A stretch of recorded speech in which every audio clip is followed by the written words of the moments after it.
Kinikinig. Ang Bumuton Online Radio. Ang music station ng mga OFW sa tibuok kalibutan. Bumuton Online Radio.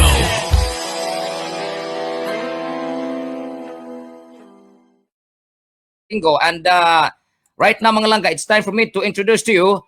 Wag na natin patagalin to mga langga kasi kanina pa to siya nag-iintay. Sabi ko sa kanya, sir, standby mo na sir at ako'y mag-i-intro lang. Baka nagtaka tong si sir, ba't matagal yung intro? Talagang ganito talaga sir. Marami kasing nagpapabati at nagpapag-greet, baka magsi-alisan eh. Sa lahat ng mga viewers ngayon, mga langga, paki-share sa ating Facebook Live para naman mapanood nila yung ating programa ngayon and para makita naman nila kung sino talaga yung si Bayed. Sino ba yan? Bungoto na yan. At nakita nyo ngayon ang bungot ko. May biguti talaga. Ayan. Magandang gabi uli sa ating mga viewers, mga langga, and thank you so much for watching right now. And mga langga, as I said, ating programa ngayon is Now You Know, mga langga, and I'm so very thankful and privileged, mga langga. Why? Kasi nga napagbigyan tayo ng panahon ng ating bisita. Actually, we had a chat just this morning, mga langga, English. Englishin natin kasi Tagalog ko matigas. Kung English din, hindi rin tuloy-tuloy kasi mahirap din mag-English. Tamang-tama lang.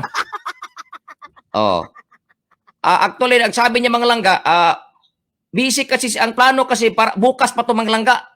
Linggo dito, Lunes diyan. Kaso busy si sir. Sabi ko naman, baka pwede naman ngayong gabi sir.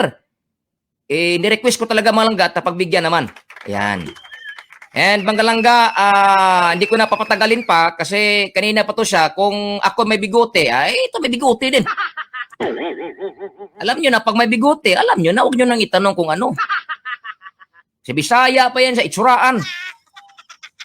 Ano itsura sa Tagalog? Yung... sabihin, ayaw ko sanang sabihin eh. Siyempre sabihin ko na lang. Pogi. Spoko mo yan. Huwag na kayo mag-react dyan. Ayan, mga langga, ang bisita natin ngayon mga langga, ako po nagpapasalamat mga langga, andito na sa ating screen. I would like to present mga langga ang ating bisita ngayon. Binigyan tayo ng panahon mga langga. I'm so very thankful once again. Mga langga, andito na. Ayan. Please welcome mga langga si Sir Jason Reyes, Managing Director of Migrants Resource Center sa Canada. Sir, magandang gabi and Pinas, welcome to Bungoton Online Radio, sir. Maraming salamat. Good evening, maayong buntag, maayong gabi, no? Good morning din sa mga nakikinig sa atin sa Pilipinas. DJ Ed, maraming salamat sa imbitasyon. Ako ay excited na makipag-usap sa iyo ngayon at I had the chance to look at your Facebook page at talagang mukhang popular at malaki ang following. So I'm excited to be part of your show. Yes, maraming salamat Sir Jason Reyes and ako po ay nagpapasalamat din kay Sir Alex Banaag for introducing you ni Sir Alex and to discuss matters that sa tingin ko talagang makakatulong sa ating mga palangga na mga overseas Philippine workers here in Canada. And as we start, sir, once again sa ating mga viewers, maraming salamat at paki-share sa ating Facebook Live. Now, opening statement, sir. Introduce yourself. Taga saan ka sa bansang Pilipinas? Please go ahead, sir. So ako si Jason Reyes, no? Managing Director ng Migrants Resource Center dito sa Canada. Pero sa Pilipinas, ang magulang ko ay taga Cavite. Taga Bacoor, Cavite kami sa Pilipinas. Ang nanay ko naman ay taga Nueva Ecija, no? Pero DJ Ed, ang pinanggalingan ko malayo sa Pilipinas. Ako ay tubo at laki sa Saudi Arabia, sa Riyadh, Saudi Arabia. So ako ay nandun ako hanggang 10 years old, no? At lumipat kami dito ng pamilya namin. pagkatapos siguro after mga 11 years old ako, lumipat kami dito. Kaya yung buhay ng mga OFW at mga migrant workers hindi bago para sa amin, para sa akin. Kasi sa Saudi, napakadaming populasyon ng mga kababayan natin na mga OFWs din. Mhm. So butit ano sir, converted to Muslim na o Kristiyano pa rin na hanggang ngayon? No, hindi. Kristiyano kami, no? Pero marami kami mga nakakasalamuha ng mga Muslim din doon. Mga kababayan nating Muslim, no? Halo-halo, no? I think Saudi Arabia is now the most destination for OFWs, no, today. Iyan. Assalamualaikum sa iyo, sir. And I was in Dubai before also I think almost 5 years I was in Dubai. So the life of Filipino workers, yeah, and the culture of our Muslim brothers is not also new to me because I also nag-try din ako magtrabaho sa labas for 5 years din sa Dubai. And sir, kailan ka napunta ng anong taon sir napunta ng as you said, no? 11 years old ka pa lang noon, lumipat na kayo dito sa bansang Canada from Saudi. Anong taon po yun, Sir Jason? So bale, dumating ako dito April 19, 2001. 8 p.m. via Korean Air. No, tanda ko pa ang unang-unang pumasok sa isip ko 8 o'clock ng gabi, bakit may araw pa? No, tinatanong ko airpods ko noon, bakit hindi ba to 8 a.m. no? Pero tanda ko kasi dahil napakalaking moment nun para sa amin. Pumunta kami dito dahil gaya ng karamihan ng mga kababayan natin, para sa mas better future, sa Saudi kahit na may trabaho doon, iba ang buhay sa Middle East, no? Hindi katulad sa Canada na lalo na siguro sa mga may pamilya, mas minabuti ng tatay at nanay ko na magpunta dito.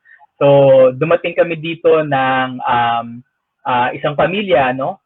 At nakapagtrabaho rin naman ang aking nanay na nurse, no? Nurse ang mami ko noon. Ang tatay ko na nagtatrabaho sa isang managerial position, siya ang medyo nahirapan, no? Paano mag-integrate dito sa Canada dahil isa sa mga malaking issue na mga kababayan natin, sir, lalo na sa mga professional, yung tinatawag na deprofessionalization or de-skilling, no? So dumating ka nga dito bilang permanent resident ka dumating dito, pero hindi mo mapapasukan yung mga trabahong gusto mong pasukan. Kasi merong discrimination, may syempre education, etc. So yun yung isang siguro struggle na naabutan ng pamilya namin pagdating pa lang dito sa Canada. Pumasok kayo ang pamilya mo sa Pinas through your mommy at saka daddy. Ano yun? Skilled o bilang isang migrant, sir? Ano yung visa na pinasok nila? Sa Saudi, sila considered as OFW kasi kailangan nilang mag-entry, re-exit. Pero dito sa Canada, permanent resident. So, permanent resident sila kami nung dumating dito. PR na? Oo. Okay. So, at least hindi siya masyadong hindi sila masyadong nahirapan. So, meaning, they process their permanent residency while you are in Saudi, right? Oo. Tama, sir. Yeah, kagaya, because sa amin mga langga, no, kagaya ko, ako'y pumasok sa Canada through working permit. So, working visa ako. So, mayroon ding iba na pumasok dito through permanent residency. Kami mga langga kasi, ang next namin na steps, kasi working visa kami, So, ipoprocess na namin din yung aming permanent residency. At least, kayo sir, pumasok yung pamilya mo, permanent residency na dito sa bansang Canada. And that time, your mommy, as you said, is a nurse here in Canada. When you came in Canada, nurse siya. Oo, nurse siya, no? Nurse siya sa Saudi, tapos nakapag-nurse din dito sa Canada. So isang blessing 'yon dahil hindi siya masyadong nahirapan. Siguro dala na rin ng pagiging permanent resident, Pero yung kabilang side naman noon, yung tatay namin, na maganda yung trabaho sa Saudi, pagdating dito, hindi yun yung nakuhaan niyang trabaho. Hanggang ngayon, actually, never siyang nakapasok dun sa kanyang talagang profesyon. Which is hindi lang yan nangyayari sa pamilya namin. Marami tayong mga kababayan na mga profesional na dumadating dito, pero kunyari doktor, no? Doktor sa Pilipinas. Pero pagdating dito, hindi makapasok ng doktor. Nurse sila o kaya sila ay PSW o kaya ay iba't ibang profession pa. So, sir, nag-aral ka ng iyong secondary at saka yung tertiary mo dito na rin sa bansang Canada, tama? Yes, oo. Dito na ako nag-high school, dito na rin ako nag-college, nag-undergraduate. Isa yan dun sa, siguro yun yung isa sa nagtulak sa akin para tumulong sa mga kababayan nating mga OFW at saka mga migrants. Dahil kahit na PR kami, hindi ganun kadali yung buhay, sir. Kasi ang buhay dito sa Canada, bata ka pa lang, kailangan magtrabaho ka na. Hindi naman dito, walang katulong dito, no? Kailangan kanya-kanyang kayod. So, sa prosesong yon, doon ko nakita na hindi rin pala nagkakaiba ang sitwasyon ng mga OFW sa Saudi at saka dito sa Canada. Halos parehas lang, struggle pa rin. So, yun yung nagtulak sa akin na mag-volunteer at eventually magtrabaho sa Migrants Resource Center. Butit hindi mo rin pinasok ang larangan ng na nurse, no, kagaya ng mami mo, sir? Actually, yan ang ang mami ko ay wala na, hindi pumanaw na siya. Pero yan ang unang course na sinabi niya sa akin. Sabi niya, babayaran ko yung tuition fee mo kaso kailangan mag-nurse ka. Ako, hindi naman kasi ako nurse eh. Ang iba ang gusto ko makatulong yung ganitong gawain. Pero I think kaya pinusya ko ng nanay ko na mag-nurse rin noon kasi dahil na rin sa yung katiyakan na merong magandang trabaho na makukuha. Dahil siyempre ang pamilya rin namin hindi rin naman kasi ganun kaluwag ang kabuhayan, no. So may attempt na mag-nurse pero hindi lang natuloy. Tawag niyan, at least sinunod mo yung sinasabing nasa puso mo ano. Now, Yes. nasa kwan ka ngayon, sir, no? Ikaw ang managing kiklik ko muna mga langga, ayan. Ikaw ang managing director ng Migrants Resource Center ng dito sa Canada. Pwede bang malaman natin, sir, kung ano ang trabaho o inaasikaso ng inyong opisina sa atin pong mga overseas Philippine workers dito sa Canada? Or Toronto lang ba? Or entire anong mga lugar na covered ng inyong opisina? Please go ahead, Sir Jason Reyes. Ang Migrants Resource Center ay isa kaming non-for-profit, federally incorporated organization na nagsisilbi sa mga migrant workers, hindi lang Pilipino pero iba't ibang lahi. Okay. Ang opisina namin ay nandito sa Toronto, Ontario. Karamihan ng mga clients namin ay Ontario-wide, hindi lang naman Toronto. Ang pagbubuo ng Migrants Resource Center ay 2017, no, nung sinimulan namin ng MRCC dahil sa malaking pangangailangan na magbigay tayo ng tulong sa mga OFW at sa mga migrant workers na nakakaligtaan ng ating gobyerno, ng Canadian government. Ano ang ibig sabihin nun? Marami sa atin, Kaed, na nagtatrabaho dito sa Canada, mga migrant workers, na hindi nakaka-access ng services na binibigay ng Canadian government dahil sila ay tinatawag na Temporary Foreign Worker Program. So, legal services, housing, health services, hindi sila kasama. Ganun din sa mga kababayan natin na nawawalan ng papel o yung mga tinatawag na undocumented, na karamihan sa kanila ay hindi nila kasalanan. Yung iba, nagiging undocumented dahil talagang minsan tinatanggal sa trabaho o kaya hindi nila alam yung rules. So sila ay nawalan ng papel at nandito pa rin sa Canada at wala silang serbisyo. So kami nagsama-sama kami sa MRCC, mga kasamahan ko, at tinayo namin yung Migrant Resource Center. At thank God, no, it's been 3 years. Tuloy-tuloy pa rin. Meron kaming opisina at ang aming gawain ay nagbibigay kami ng mga libreng workshop no? Before the pandemic, ang workshop namin in person. Pero ngayon na nag-Zoom, ngayon na pandemic na online, no? At ang laman ng mga workshop namin is tungkol sa karapatan, edukasyon, serbisyo para sa mga kababayan natin. Yung isang bahagi din ng ginagawa namin ay tumutulong kami sa mga casework kung tawagin. Marami sa mga kababayan rin natin ang minsan kailangan mag-renew ng passport sa Philippine Consulate. Hindi alam kung paano yung proseso. So tinutulungan namin kung paano gawin 'yon. Ang main objective ng MRCC is para makapagsilbi sa mga OFW at para alam namin na mabigat ang sitwasyon ng mga OFW dito. Gusto namin makatulong sa maliit na paraan. So yun na.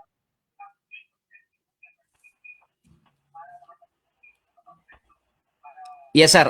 With that, salamat. And sa mga viewers pala ngayon, if you have some questions to raise to and to ask to Sir Jason Reyes, just type dyan sa ating chat box para ma-direct natin na maitanong kay Sir Jason. So, meaning, sir, 3 years na kayong nasa operation ngayon no? Sa Migrant Resource Center sa Canada. Now, pwede bang matanong kung ano yung mga usual na concerns na dinudulog sa inyong opisina ng ating mga, lalong-lalo na sa ating mga kababayang mga OFW? Please go ahead. Oo, for example, no, isa sa mga kaso na hinawakan namin na hanggang ngayon ay hawak pa rin namin ay yung issue ng mga tinatawag na illegal recruiters. Hindi ko alam kung naririnig niyo 'yon, no? Pero marami sa mga kababayan natin ang nakakahanap ng trabaho pero ang kapalit noon ay nagbabayad sila ng 10,000, 8,000 na dollars para proseso ang kanilang mga papel. Alam mo dito sa Canada, particular sa Ontario, pinagbabawal ang tinatawag na recruitment fee. Bawal 'yan, no? By law. Pero marami sa mga kababayan natin ang nagsusumusugal at nagbabayad ng recruitment fee dahil feeling nila kailangan nila noon para makahanap ng trabaho. So isa 'yon sa aming at maraming mga kababayan tayong naloloko doon, no? So binibigyan namin ng edukasyon ng mga kababayan natin tungkol dito sa kung ano ang rules at dito ang policy dito sa Canada. Isa lang 'yon sa mga kaso na hinawakan namin. Marami din kami mga tinutulungan na kababayan natin na minsan pag may mga contract violation sa kanilang trabaho, tinutulungan natin sila kung paano nila maiayos ito, whether through the Canadian government or through the Philippine government. Minsan minsan sir, ang pagtulong namin is talagang kamustahan lang din, no? Kasi alam natin na mga kababayan natin, lalo na sa malalayong lugar ng Canada, isolated. Alam mo 'yon, isolated.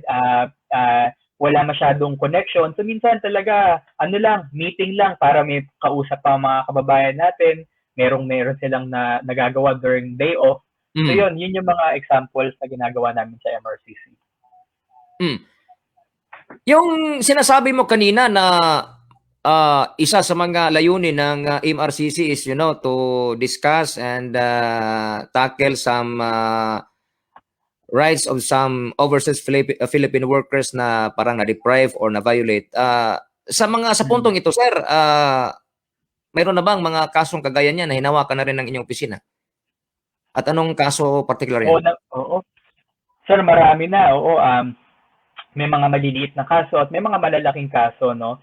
Siguro yung mga malalaking kaso na nahawakan namin is ito nga, yung usapin ng illegal recruiter. Yung tinatawag, marami kaming naging clients na nagtatrabaho sa mushroom farm. Mga kababayan natin na nagtatrabaho sa mushroom, na nagtatrabaho ng mahabang oras, walang day off, minsan may mga labor violations. So yun yung mga examples. Minsan marami din kami mga clients na nagtatrabaho pa minsan sa factory o sa meat plant na hindi sapat yung workplace and health safety protocols. So binibigyan namin sila ng mga edukasyon. Alam mo Ed, para sa amin ang pananaw namin naman ay kung ikaw ay nagtatrabaho dito sa Canada, dapat alam mo kung ano yung karapatan mo. Yung gobyerno ng Canada, gusto nila na alam mo rin ang rights mo, 'di ba? Kasi nang sa ganon, Pag alam mo ang rights mo, protektado ka kahit saan ka magtrabaho. Para sa amin, yon ay tinatawag na human right, no? Hindi yon kumbaga para pag alam mo ang rights mo, hindi ibig sabihin ay against the management ka na agad o kaya gusto mo na agad lumaban. Hindi yun ang ibig sabihin noon. Ang ibig sabihin lang noon ay at any point in time, alam mo yung karapatan mo. Yan naman ay human right yan. So yun ang aming pagtingin, kaya kami nagbibigay ng edukasyon. May mga nabalitaan kami no na ganyan as you mentioned no in mushroom industry no maliban doon sa mga mushroom industry na talagang maayos din ang pagpalakad no. In that concern that was also raised and was dinulog sa inyo, na-resolve din ba 'yon? How you intervene such kind of concern na ng mga empleyado ng worker, example doon sa mushroom industry, doon sa inyo, how you intervene that one? Bale, tinitignan natin kung saan ba yung violation na nangyayari.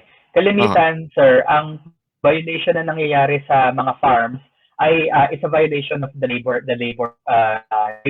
code, no? Ibig sabihin sa probinsya, hindi.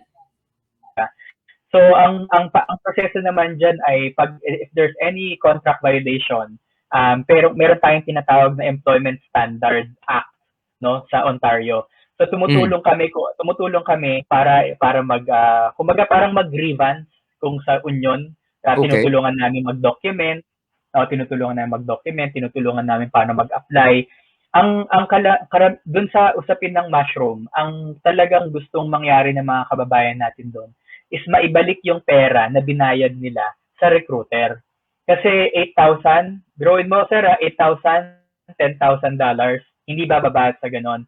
Tapos yung kanilang sweldo ay napakaliit, no? So kahit magtrabaho sila ng 3-4 years dito, hindi sila makakapag-ipon at makakapagpadala dahil nagbabayad sila nung inutang nilang recruitment fee.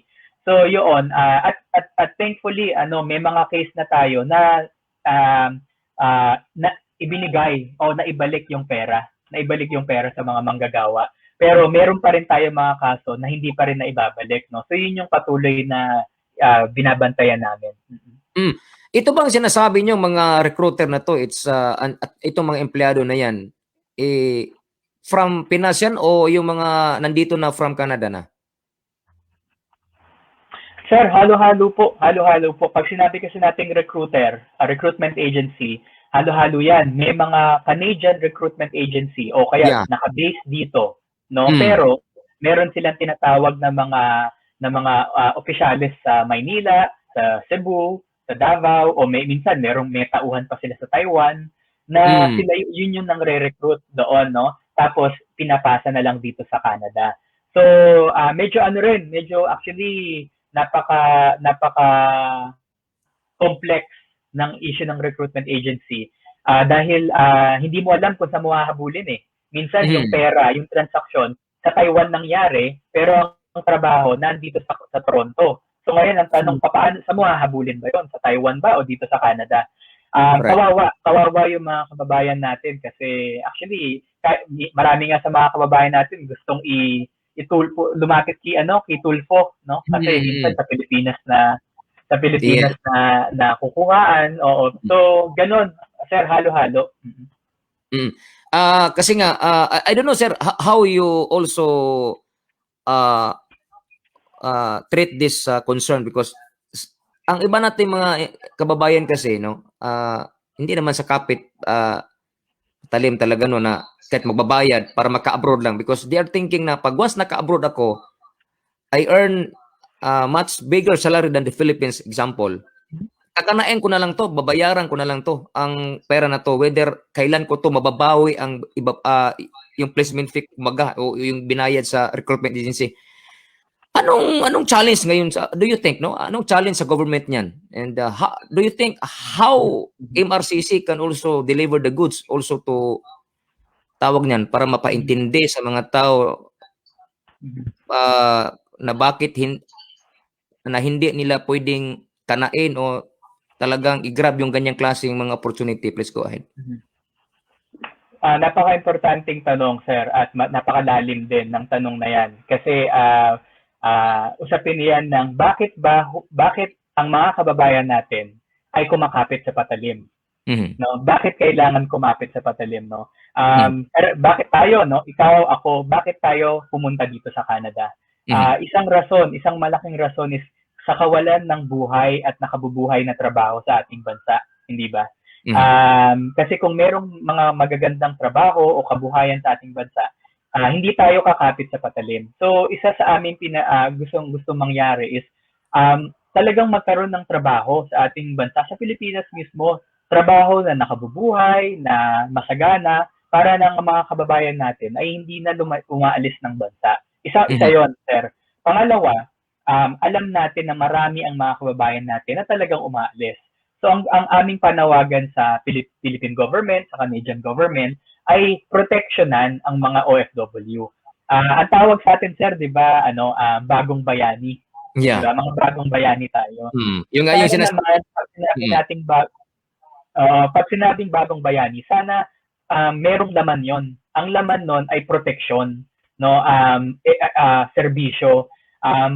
For example, sir, no, bigyan ko na lang ng isang example. Marami tayong mga kababayan dito na mga undocumented na paminsan kailangan nilang magpagamot o minsan may cancer o kung ano-anong sakit. Pag lumapit sila sa Philippine Consulate, ang sasabihin agad, pasensya na kabayan, wala kasing pondo para sa mga OFW. Ang pondo ay napupunta sa mga kababayan natin sa Middle East o kaya sa kung saan man. Paano naman yung mga kababayan natin dito sa Canada, no? Totoo ba talagang walang pondo ang ating gobyerno o talagang kailangan ng paglaanan pa ng mas marami pang pondo? Kasi sir, ang ating remittance na lang, no? Yung remittance natin, yung pinapadala natin pera, ang siyang bumubuhay sa ekonomiya ng ating bansa, ano?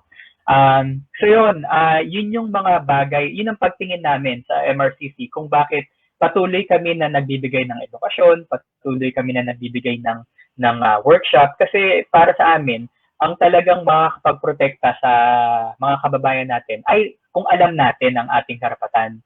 Yun lang po, yun ang aming layunin talaga. Pero ang Migrants Resource Center sa Canada, mayroon din tayong parabang communication or linkage doon sa opisina ng gobyerno nandito sa Canada, sir. And kung mayroon, how do you relay all the concerns na inyong natatanggap din mula sa ating mga kababayang mga OFW na kailangan din ng intervention with the government? Go ahead. Dito naman sa side ng Canada, sir, patuloy kami na nakikipag-engage sa different levels of government. So what does that mean?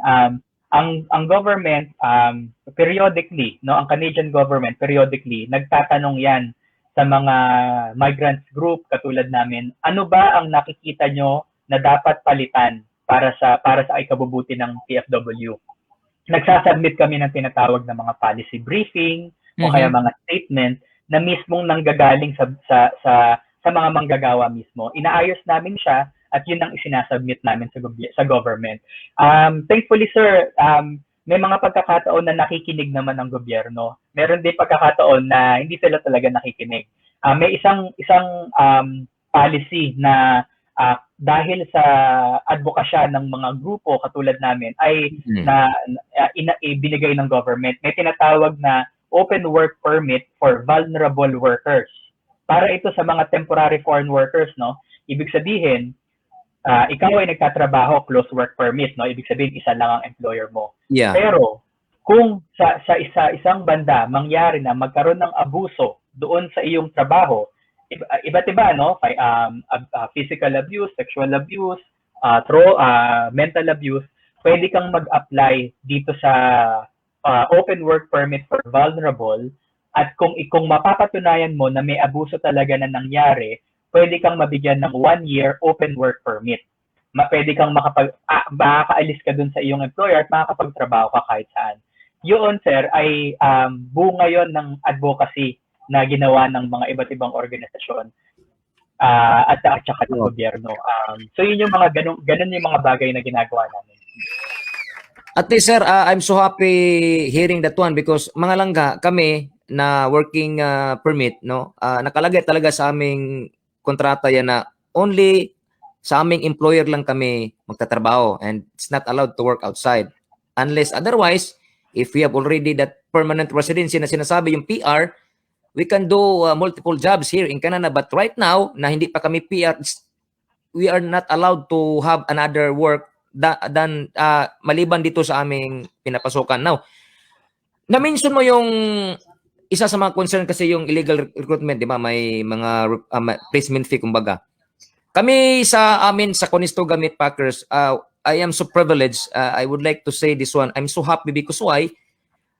From ticket going to sa aming agency sa Pinas, ang company na ang yung ni piso kami, wala kaming binayaran. And that's true kasi in-explain mo na bawal talagang kumuha at tumanggap yung mga agency ng pera mula sa mga nag-a-apply like us. And dati nga sir, akala ko hindi ito totoo eh. Kasi normal talaga pag ikay nag-apply ng Pinas, laging naririnig mo sa mga recruitment agency, placement fee. Totoo yan mga langga. Kung sino yung nag-apply diyan palabas, kailangan natin ng placement fee. Pero sa awa ng Diyos, itong sa amin naman, talagang wala talaga kami binayaran and talagang pinatotoo mo na talagang pinagbabawal ng Canadian government na talagang mangulikta ng pera doon sa mga aplikante at makapasok lang ng Canada. But it's so sad because there are still recruitment agency na talagang tumatanggap ng ganoong parabang bayad o kanilang hinihingi doon sa mga nag-a-apply. Now, balikan ko yung... Yes, go ahead, sir. Go ahead. Yeah, I was just gonna say, Sir Ed, dun sa sinasabi mo na merong talaga namang dapat ganun ng patakaran. Ang employer ang nagbabayad. So I'm glad to hear, no. Ako dahil marami namang mga employer talaga na gustong tumulong at gustong alagaan ng kanilang mga manggagawa, no. Pero hindi yan kumbaga kung sa porsyento, hindi lahat ganyan mag-isip, no. Kaya importante na yung mga kababayan natin na nadedehado, alam nila ang karapatan nila. But the way yun sa binabanggit mong kaso, inyong sitwasyon, that's how it's supposed to be, ano. Yan din ang expectation ng Canadian government, no, na pina-follow ang rules ng government, both by the worker but also by the employer. Sir, ako'y masaya doon sa sinabi mo din na through your effort, no, sa inyo, kagaya ng inyong grupo ng hindi lang kayo, no, Migrants Resource Center sa Canada at iba pa mga grupo, mga rights advocates dito sa bansang Canada. Talagang napapakinggan, no?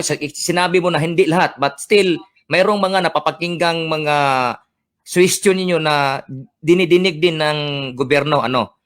Ako'y nagpapasalamat diyan sa inyo kasi nga it's so hard also really to work in a workplace na tingin mo talagang may nabayulit sa akin Parang hindi na ako komportable dito Lalong-lalo na doon sa gaya namin working permit lang. Talagang isa lang na employer ang aming papasukan. Yung sinasabi mong open work permit for vulnerable. Congratulations for that, sir, na inyo niyang nakuan. Kasi malaking tulong yan sa mga kababayan nating sinasabi mo na abuso, may mga violation na tingin nila talagang may rason na kung bakit lilipat din sa ibang trabaho. But that 1 year period na sinasabi mo, sir, they can also process their permanent residency dyan doon sa bago nilang pinasukan.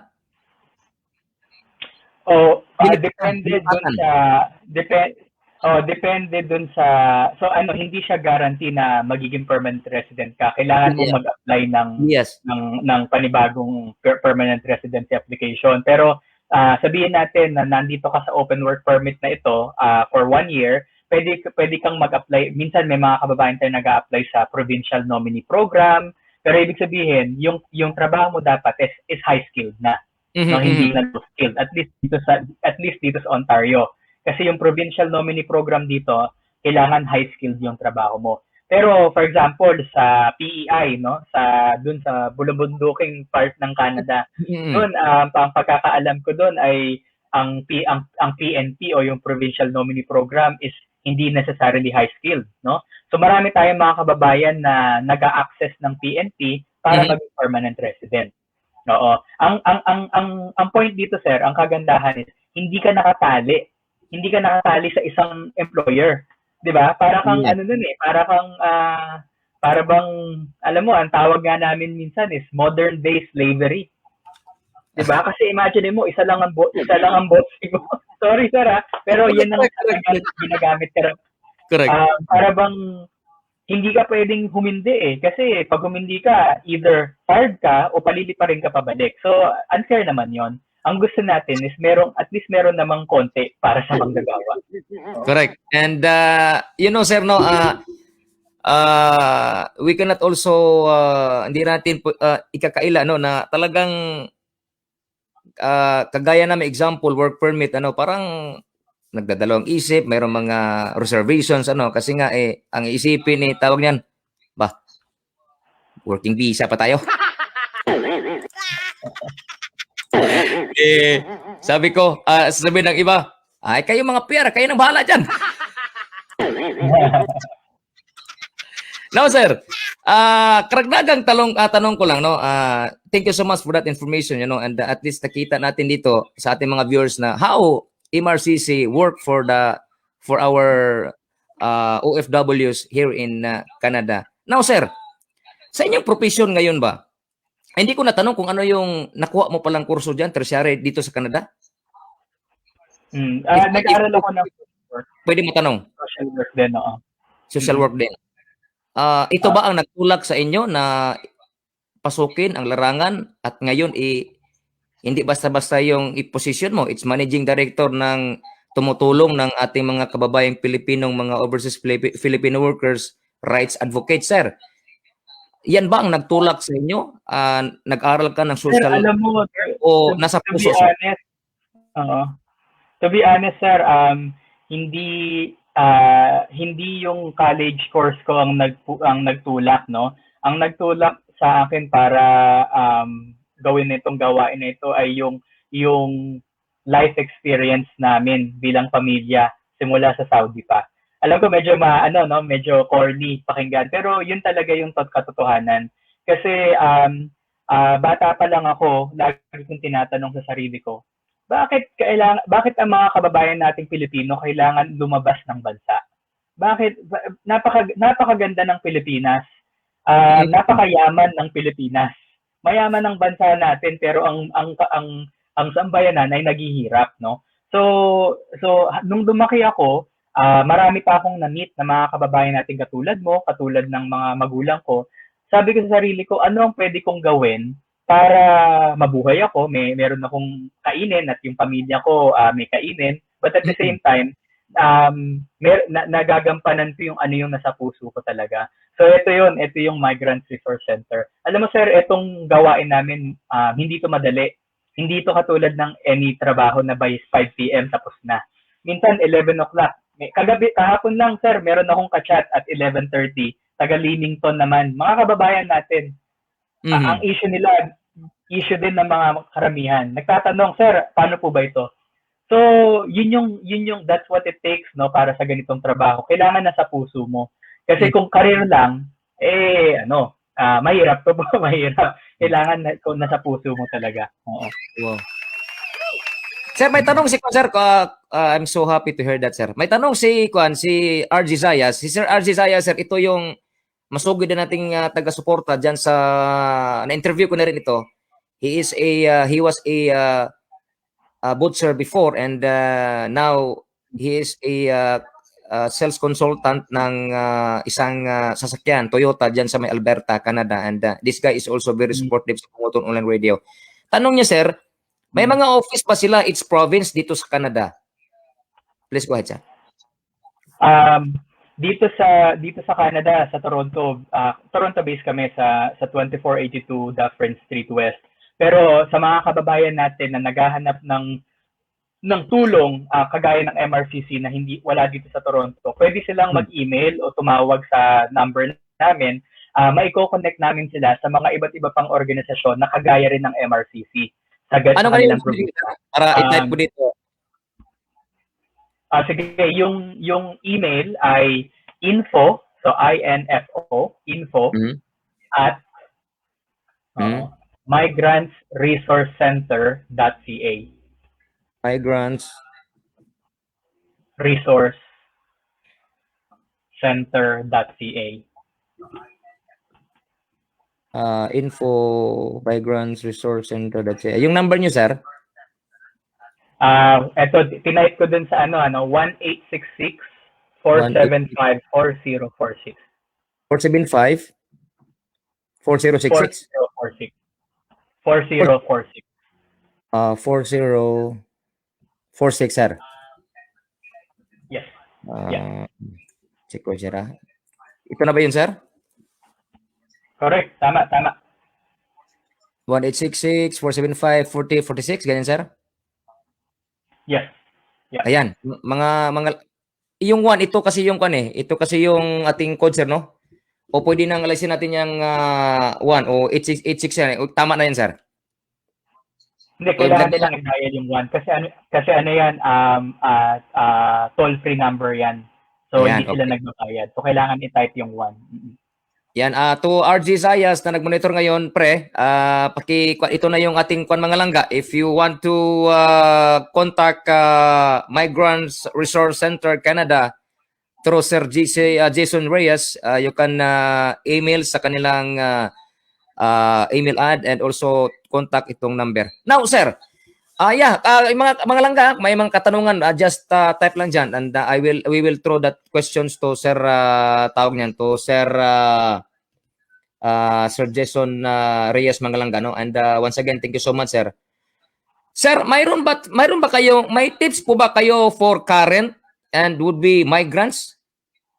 Question kasi ng mga gustong pumunta ng Canada, sir. Let's go ahead. Yes, so para sa mga kababayan natin, whether galing ka sa Pilipinas o galing ka sa ibang bansa, number one, kung ikaw ay gagamit ng agency, i-ensure muna natin na yung agency na yon ay registered agency sa POEA, no? Para nang sa ganun ay namo-monitor natin. Kasi ang mga agency talaga ay dapat naman registered sa POEA. Pangalawa, no? Kung maaari ay bago pa sila pumunta dito sa Canada, mag-research muna sila kung kanino sila pwedeng lumapit na mga organisasyon para nang sa ganun ay pagdating nila dito, meron na silang contact, no? Lalo na sa mga kababayan natin na walang pamilya o walang kaibigan, bukas ang Migrants Resource Center at ang mga iba't iba pang organisasyon para saluhin kayo, kumbaga. So yun, pangalawa. Number 3, ito, medyo common sense kahit. Google lang. Google. Pag merong nagsabi sa'yo na, ganito yan. Kahit ako, no? Kung hindi ka naniniwala, Google mo lang. Kasi sir, malaki yung pangangailangan para mag-research kasi dahil nga sa sinasabi natin kanina na humahawak sa patalim ang mga kababayan natin, minsan ang gusto mong gusto mo lang marinig, ang pinapakinggan mo ay yung gusto mong marinig. Di ba? Yeah. Pero kailangan yung totoo. So kailangan mag-Google, no? Kung sabihin sa'yo na alam mo ba dito sa Canada, pwede kang magtrabaho ng 2 buwan sunod-sunod, no? Totoo ba 'yon? Sige, search natin. Hindi pala, dito pala sa Ontario, kailangan after 12 consecutive days, you have to be given a break, a day off, no? Pero pag hindi mo alam 'yon, edi go lang, 2 months ka magtatrabaho, edi mapapagod ka naman 'yan, no? So Correct. Google, research system. So, tawag diyan, sir, at least through that information, mayroon ding kasi nga marami talagang gusto ng gusto ng Canada eh. Hindi lang gusto nila hindi lang gusto humawak ng snow. Gusto rin talagang makatanggap ng makatrabaho dito sa Canada kasi nga sa bagay, sir, sa sa tawag niya healthcare dito, talagang panalo talaga dito, masasabi ko talaga 'yan, no? And question, sir, from RJ Lucas, tanong ko lang po, sir, kumusta naman po yung mga kababayan natin dyan simula ng COVID-19? Sir, may mga update pa kayo dyan, sir, regarding dyan sa marami bang mga kababayan natin, especially in Toronto, na talagang tamaan din ng COVID. Please go ahead. Oo, alam mo, ang Filipino community, hindi lang naman ang migrants community, pero lahat, yung buong Filipino-Canadian community is greatly impacted by the pandemic. Isa tayo sa isa talagang malakas yung naging epekto ng pandemic. Bakit? No? Bakit? Dahil karamihan sa mga kababayan natin ay nagtatrabaho sa frontline work, no? Ikaw sa groceries, mga nurse, no, mga retirement PSW, sa factory na nung pumasok ang pandemic, hindi naman sila tumigil magtrabaho, no? Pinagtrabaho pa rin sila kasi kailangan yung kanilang sektor. Ngayon, ang marami sa mga kababayan natin ay pinagtatrabaho pa rin, pero yung workplace safety hindi masyadong nai-implement. So for example, sa meat plant, no? Kahit nasabihin ng employer na dapat nagso-social distancing kayo sa meat plant, no? Sa planta ng mga pagpapackage ng meat. Minsan, sir, mahirap mag-social distance pag tabi-tabi talaga kayo, no? Correct. Tapos pag lalo na kung ang employer ay hindi naman ganun ka-stricto, isa 'yon. So yun yung mga nagiging issue. Marami din tayo, sir, mga kababayan na PSW na sa kasamaang palad pumanaw din dahil sa COVID, no? Sa Toronto, sa Brampton, sa Mississauga. So malaki yung dagok nung COVID para sa atin. Tapos marami din sa mga kababayan natin ang nawalan talaga ng trabaho, no? Nawalan ng trabaho. So para sa amin, last year, no, itong nakaraan na taon, meron kaming tinatawag na project na ginawa. Ang tawag ay Kapit Bisig. Kapit Bisig project, kung saan namigay kami ng mga food packages sa over 150 families dito sa Greater Toronto area. Nakipag-partner ang MRCC sa food share at sa iba't iba pang organisasyon. So nakapagbigay kami ng konting ayuda. Ang gusto namin mangyari for this year ay ituloy yon. Pero syempre, malaking gawain yun. Pero sinisikap namin na marami pa ang may mabigyan namin ng mga ayuda. Kahit maliit lang kasi para lang makita ng mga kababayan natin na merong nag-iisip sa kanila. Kumbaga, meron silang katuwang. Hindi sila nag-iisa dito sa Canada. So mga nung naapektuhan ng COVID, sir, no, ng mga kababayan natin, mostly ano yung mga concerns na natanggap nyo na tinulungan din ng MRCC? Mostly, sir, yung mga nawalan ng trabaho, no, yung mga nawalan ng trabaho o kaya naman ay yung nangangailangan talaga ng basic needs, sir. As in talagang pagkain at saka pambayad ng rent. So, syempre kami, ang service naman ay hindi naman kami, wala rin kami namang para magbigay ng rent. Pero thankfully, ang government ay through the efforts of MRCC and others, meron silang binibigay na mga maliliit na na financial assistance. So yun, kahit dun sa Dole Akap, hindi ko alam kung narinig niyo yung Dole Akap ng Philippine government, tinulungan din namin yung mga kababayan natin na maka-access nun kahit pa paano. So sa mga ganong pamamaraan, nakatulong kami. Sabi ni Ka Primo, sir, galing tong Manitoba. Salute, sir. Salute daw.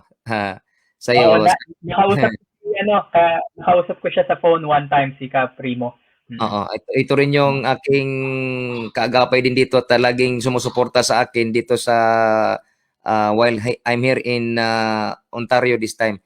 Sir, at this moment, pwede po bang inyong masabi through our program kung ano pa yung maibigay nyong tulong o mga legal na tulong na sa ating mga kababayan, mga Pilipino nandito sa Ontario, Canada, at para wag silang mag-atubiling kumontak sa inyo kasi nga may mga nagsasabi kailangan bang mag-alinlangan ang mga OFW na mga wala pang hinahawakang papel, mga palabas ng kanilang mga saloobin patungkol sa nararanasan sa kanilang trabaho. Please go ahead, sir. I think ang masasabi ko na dyan ay yung mga dinadanas natin ngayon na benefits, no, sa Canada ngayon, whether healthcare yan, whether Mhm. workplace sa trabaho o kaya sa lahat, no, sa lahat ng aspeto ng buhay dito sa Canada, ah um, yan ay bunga ng pagsasalita at pag-advocate, no? Kaya Mhm. tayo nagtatrabaho dito, kaya ngayon tayo merong may day off, kaya tayo meron tayong mga benefits kahit papaano. Kasi yung mga kababayan natin na mga migrants in the past ay sila ay nagsalita. So kung gusto natin na patuloy natin na i-enjoy yung mga maliliit na benefits na meron tayo, ay kailangan nating magsalita. Yun lang ang masasabi ko. Kung anong issue man yan na meron kayo, pwede nyo na, palagi nyo naman pwedeng idudog sa opisina namin. Kami ay hindi nangangako na masasagot namin lahat. Pero at least ang magagawa namin is papapakinggan namin kung anong issue nyo at mabibigyan namin kayo ng kahit maliit na advice kung anong pwedeng gawin. Gusto ko rin sana sabihin, sir, etong Mhm. ginagawa mo, sir, na pagre-radio, I think Sir Alex told me that you were a big radio personality sa atin eh. Kaya sabi ko, okay to eh. Pero sir, yung ginagawa mo ngayon ay napakalaking bagay at napakalaking tulong sa mga kababayan natin OFW. Bakit? No? Kasi ang mga kababayan natin, nakikinig yan sa mga tao na nakaka-relate sila. Di ba? Wala nang time yan na manood ng kung ano-anong balita. Pero makikinig sila nito dahil alam nila na yung buhay mo ay buhay din nila. Kaya sir, saludo rin ako sa'yo dahil nakikita ko na yung karamihan sa mga topic mo ay patungkol sa buhay ng mga kababayan natin. In your own little way, sir, nakakatulong ka rin. So ako, sa mga kababayan pa natin na may mga iba't ibang skills, no? Maybe not DJ but any other skills, gawin nyo para rin hindi kayo ma-bored habang nagtatrabaho dito. Kung sumusulat ka, kumakanta ka, mag-YouTube ka, gawin nyo kasi yan din ang contribution natin dito sa Canada. We have a big contribution dito sa Canada in terms of our skills, no? Bilang mga Filipinos. So yun ang aking message. Yes, salamat with that. Actually, sir, no, yan, nasabi pala ni Sir Alex. Oh. Actually, sir, talagang hinahanap-hanap ko rin yung nasa dugo ko na rin, passion yung pagbo-broadcast. Nung ako'y dumating dito, pagod yung trabaho ko bilang isang bootser, talagang mahirap, sir, eh. Sakit ng katawan, sakit ng kamay, lahat. Malayo sa Pilipinas. At sabi ko naman kako, ba't ko di try itong Bunguton Online Radio? Sa tulong na rin ng aking mga tropa doon sa Pilipinas, lalong-lalo na kay Paparake, nung isa ring nasa media na nasa Cebu ngayon from Davao. And tinry ko lang, tapos sabi ko naman kung may manonood sa akin, okay lang. Kung wala, okay lang din, no? Importante para bang mapalabas ko lang yung pagod ko sa aking katawan. It's like a passion also to me. And I'm so thankful also that kayo na nandyan din sa larangang yan at nakakatulong din sa mga kababayan nating Pilipino. Ang ganitong trabaho, sir, hindi rin malayo sa akin because I'm also, during my college time, I was a member of LFS. I don't know if you hear that one. So talagang nasa punto rin na tumatalakay ng ganyang mga ganitong mga usapin, no? Parang may tanong yata si Kaprimo, sir, no? Before, actually, may sir, okay lang ba na mayroon pa akong dalawang tanong sa'yo? Okay lang. Sige lang. Basahin ko muna itong tanong ni Kaprimo. Sir, ano po may tutulong ng government sa isa tao naka-house arrest kasi wala po work at income dito sa Canada? Kung wala kapwa Pilipino tumutulong, isang homeless, ano po kaya tulong makuha sa government natin lalo na wala sa papel? Please go ahead, Sir Jason. Thank you so much, Kaprimo.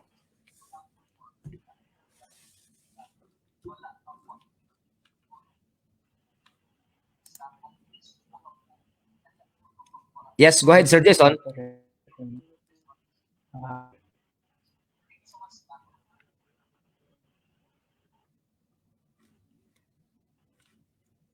Medyo mahina ating signal, mga langga. Oras ngayon sa Pilipinas, it's 7 minutes after 11 o'clock ng umaga and 10:07 ng gabi dito sa bansang Canada, mga langga. Sir Jason? Medyo nawala mga langga ang kanyang signal, no. Standby muna Kaprimo. We will try to reconnect our signal to Sir Jason. Yes. Oras mga langga, no. Alas 10:07 na po ng gabi dito sa bansang Ontario, Canada. And once again, maraming salamat pala sa ating mga viewers ngayon na sumama sa atin mga langga, no. Sa ating programa. Please stand by once again mga langga. We will try to reconnect Sir Jason kung ano kaya ang nangyari mga langga o ano ba. I-remove muna natin mga langga, no. Standby mga langga yan.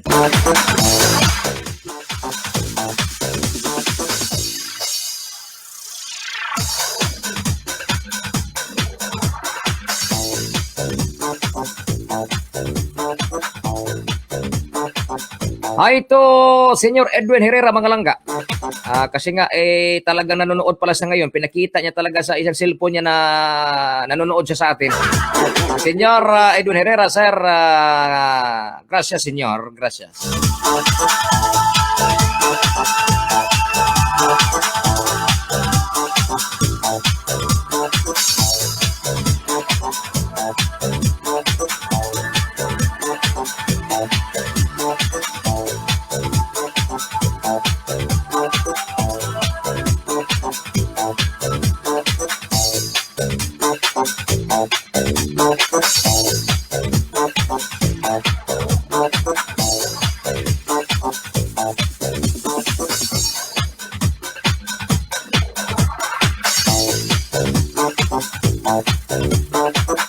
Ayan ang mga langga.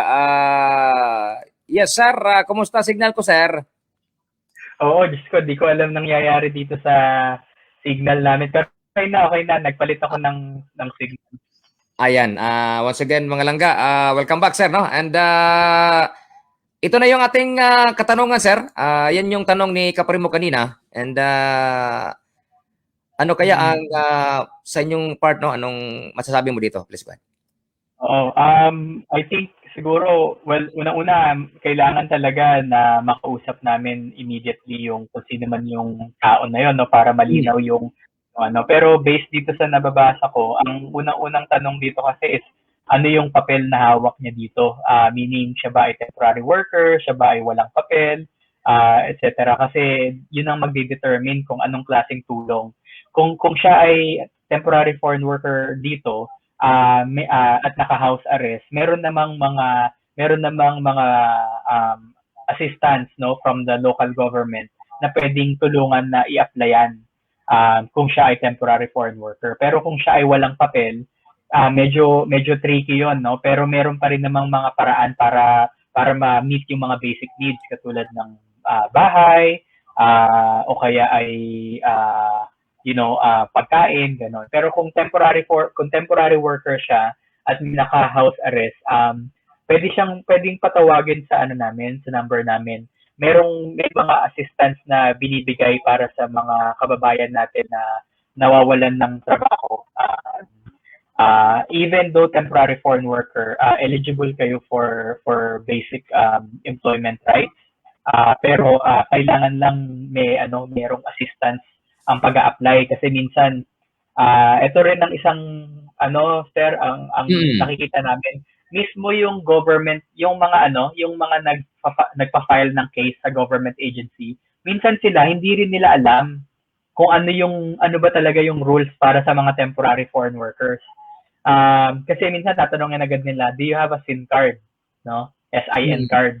Yeah. Siyempre, sagot mo wala, o kaya kung meron, number 9 yung immediately sabihin nila, you're not eligible.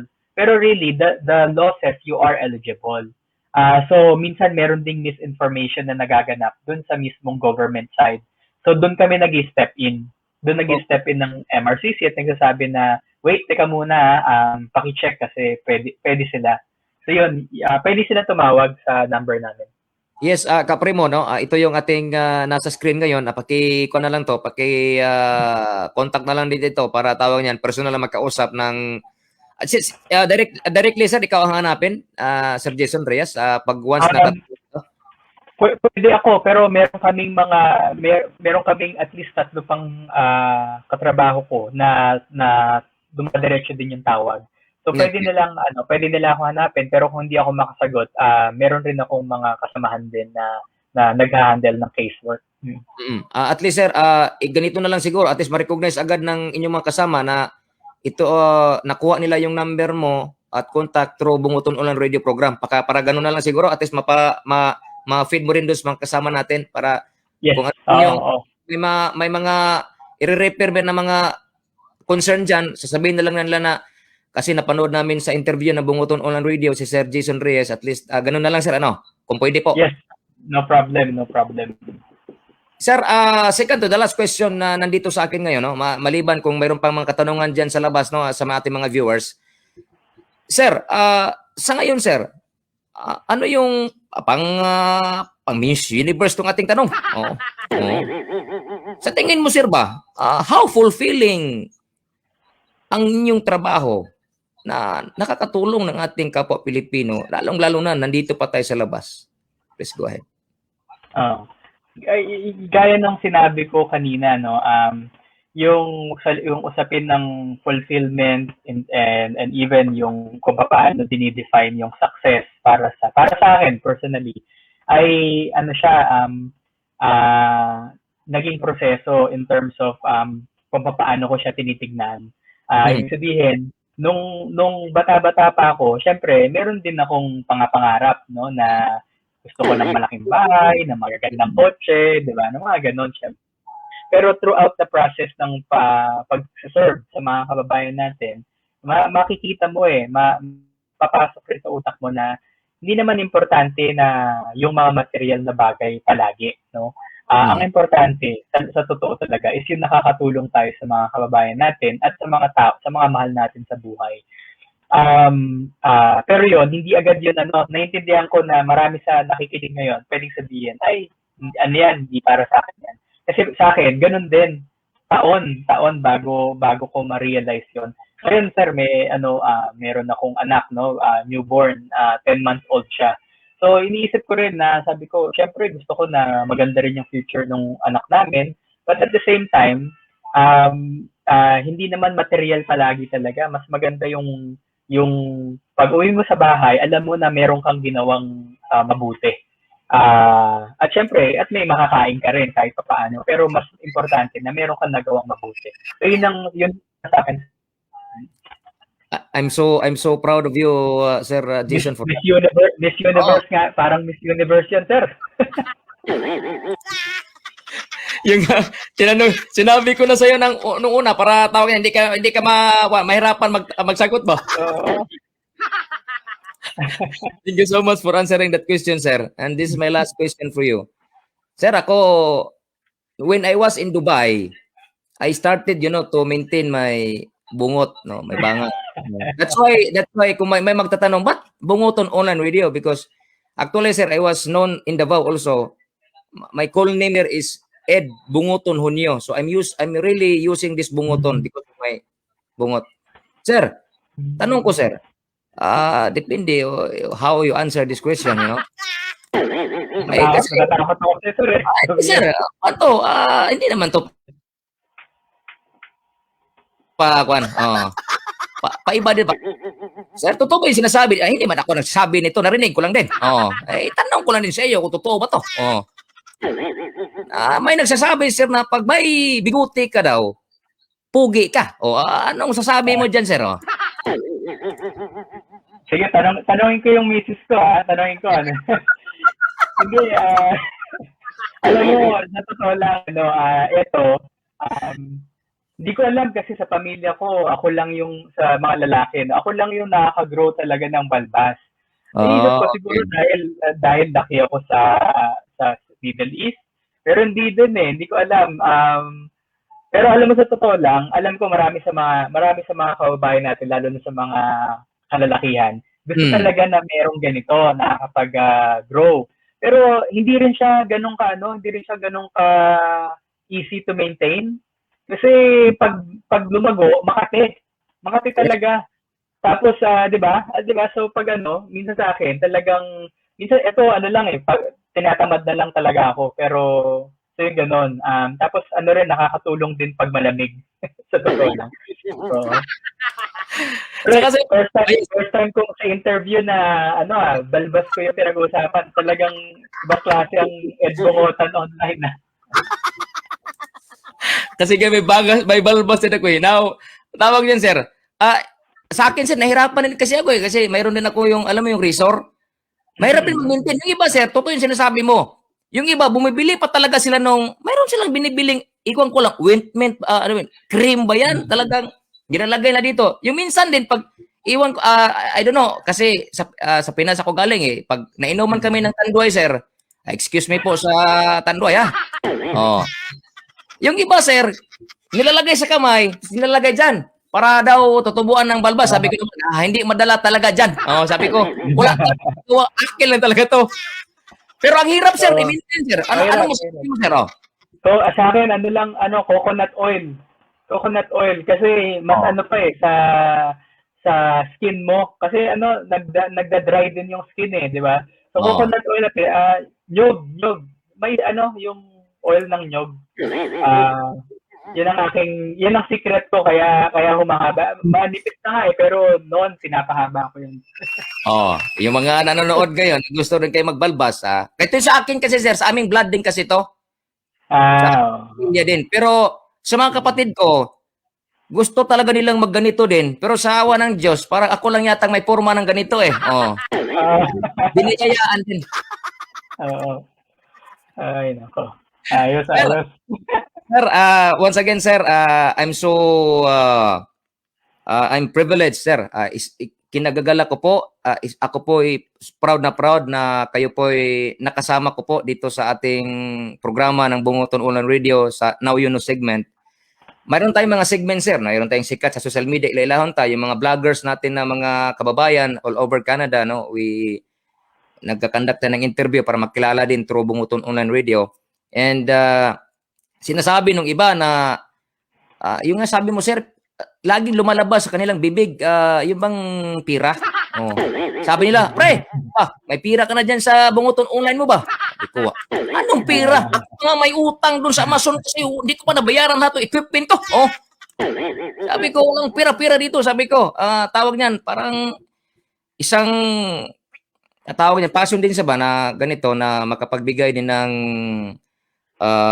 kaligayahan, informasyon sa ating mga kababayan, and I'm so very thankful because why you're part sa programa nating Bunguton on Radio, and maraming salamat to you sir, and sa pagbigay ng panahon. Sana po hindi lang to ang una't huli nating pagsasama through a program like this live.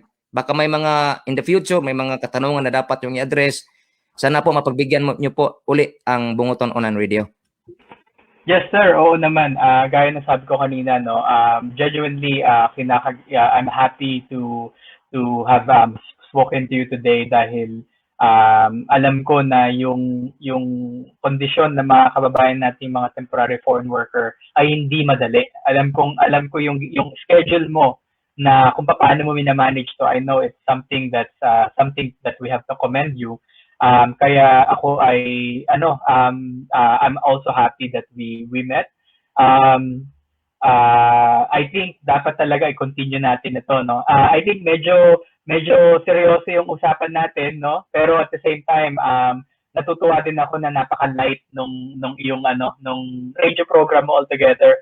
And I will be following your radio from now on. I'll make sure to follow every time you have your interview. So salamat din, salamat. Salamat sir, and this time I will give you the floor to say hi and greet all your friends back in Saudi or in the Philippines and also here in Canada. Please go ahead sir. So na lang, no, hello sa mga lola at ninang ko sa Bacoor, sa ate ko diyan sa Imus, at syempre dito rin sa mga kababayan natin. I-share ko itong link natin pagkatapos. So hello sa mga kamigrante, sa mga clients namin sa MRCC. Mabuhay po ang mga migranteng Pilipino. Tuloy ang laban, mga kasama. Ayan, once again, sir, mula sa pwersa ng Bunguton Online Radio, and so I'm so thankful also to Irene Asirios, no, Ying. She is also doing the Mindanaoan.com And that's number 3 in New York, USA. And also, she's running also bukinononline.com. She's very supportive to us. Yung nakikita nyong mga create event na yan, siya ang gumagawa, and talagang malaki din ang naimbag, at marami tayong mga friends, no, talagang tumutulong din sa atin, Sir Jason. And thank you so much once again, and hopefully we can do this interview soon. And once again, God bless, sir, and congratulations sa iyong mayroon na kayong baby ni Mrs. mo. Ayan. Ano pangalan ni Mrs. sir? Thank you. Si Leslie. Magandang gabi kay Ma'am Leslie, and maraming salamat once again. God bless, sir, at mabuhay ang MRCC. God bless. Thank you. Salamat. Good night. Ayan.